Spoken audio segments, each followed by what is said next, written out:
L'association Prévert, qui a pour objectif la valorisation et la défense du milieu rural sur le pays de Brest, a pris l'initiative de réaliser 2 films sur le thème de la valorisation des déchets en zone rurale sur le pays de Brest. Les 2 films ont été réalisés, donc l'un sur la station de méthanisation de Ménézavel, à Plourin-Pédalmézeaux, donc commune située sur le territoire de la CCPI, communauté de communes du Pays d'Iroise. Le second film a été tourné à la station Compost des Abers à Plouvien, située donc sur le territoire de la CCPA, communauté de communes du Pays des Abers.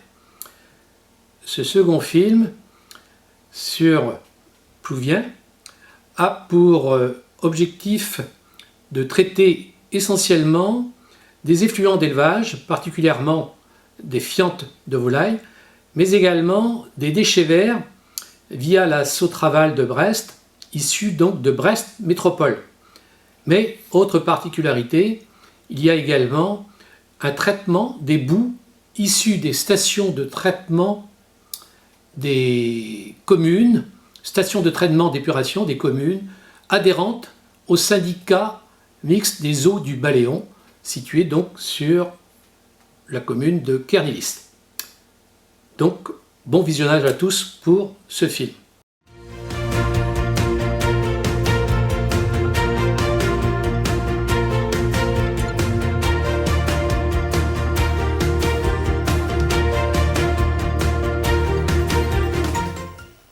Xavier Rivoal et Lionel Rivoal, donc agriculteurs sur Plouvien. Nous avons une activité de dinde de chair avec 6000 m², 85 hectares de culture et également une activité de compostage. La plateforme a été créée en 2006 pour répondre à une problématique agricole sur les effluents d'élevage et elle s'est diversifiée par la suite. Si on veut donner une définition au compostage, on peut dire qu'il s'agit en fait d'une dégradation des matières organiques par des bactéries qui sont naturellement présentes dans le milieu. Elles ont besoin pour se développer d'oxygène en premier lieu, d'eau et de matières à dégrader. Il faut donc trouver des produits complémentaires qui permettent de réunir les conditions optimales à leur développement. Donc, notre plateforme de compostage traite 2 types de déchets. Donc, la première catégorie, en fait, ce sont les déchets issus du milieu agricole, que sont les fumiers de dinde de notre élevage et également les lisiers de 2 élevages voisins.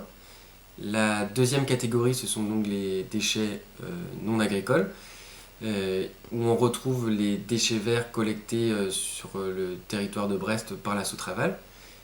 Nous avons également donc, des boues de stations d'épuration. Donc, les boues de stations d'épuration, ce sont en fait une masse bactérienne issue du traitement des eaux usées qui ont passé dans différents bassins d'aération.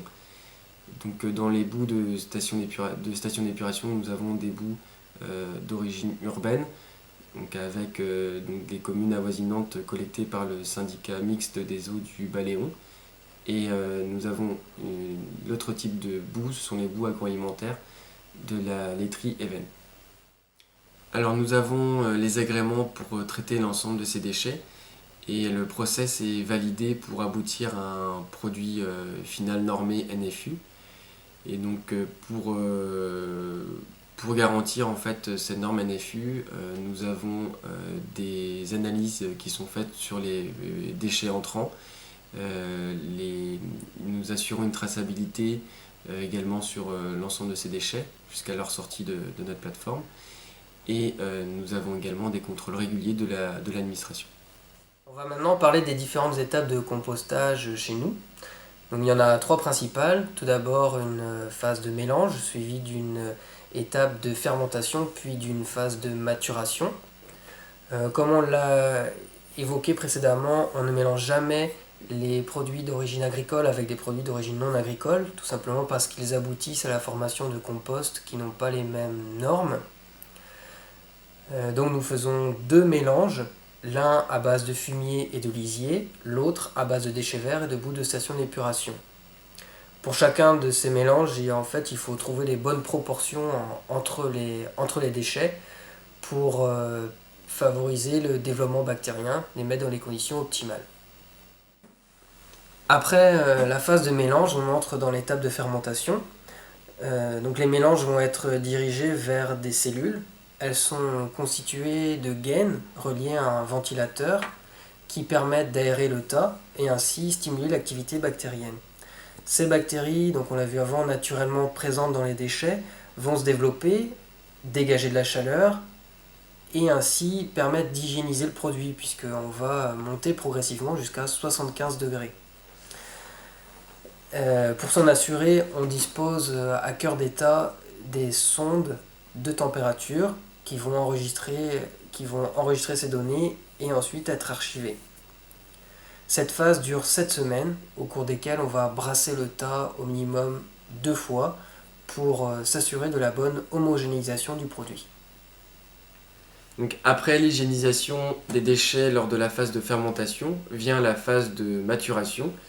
Donc cette phase dure 8 semaines, pendant laquelle en fait, les tas ne sont plus aérés. Donc l'activité bactérienne en fait, va diminuer au profit d'une activité de champignons en fait, qui vont se développer et permettre l'affinage et le séchage du produit. Les produits non agricoles, il y aura une étape supplémentaire puisqu'il y a du déchet vert dans lesquels il y a des gros morceaux de bois. Donc il va falloir séparer ces morceaux de bois du compost final. Donc il va y avoir une phase de criblage qui est en fait un tamis. Et donc les morceaux de bois qui vont être séparés du produit final vont être réintégrés en amont dans la partie mélange avec les déchets verts. Nous faisons des analyses sur les produits finis pour vérifier le respect de la norme NFU. Donc, ces analyses portent sur les critères bactériologiques, agronomiques et le taux de métaux lourds. Donc, une fois les produits confirmés par ces analyses, ils sont prêts pour expédition. Donc 75% de nos produits partent hors région Bretagne et dans tous les cas, nos clients sont des agriculteurs qui vont intégrer ces composts dans leur plan de fumure et en remplacement d'engrais chimiques. À aujourd'hui, la plateforme permet la valorisation d'environ 7000 tonnes de déchets en compost. Et pour conclure, on peut dire qu'elle a été créée pour répondre à une problématique agricole, mais aujourd'hui elle profite également à d'autres acteurs locaux que sont les collectivités et des entreprises agroalimentaires.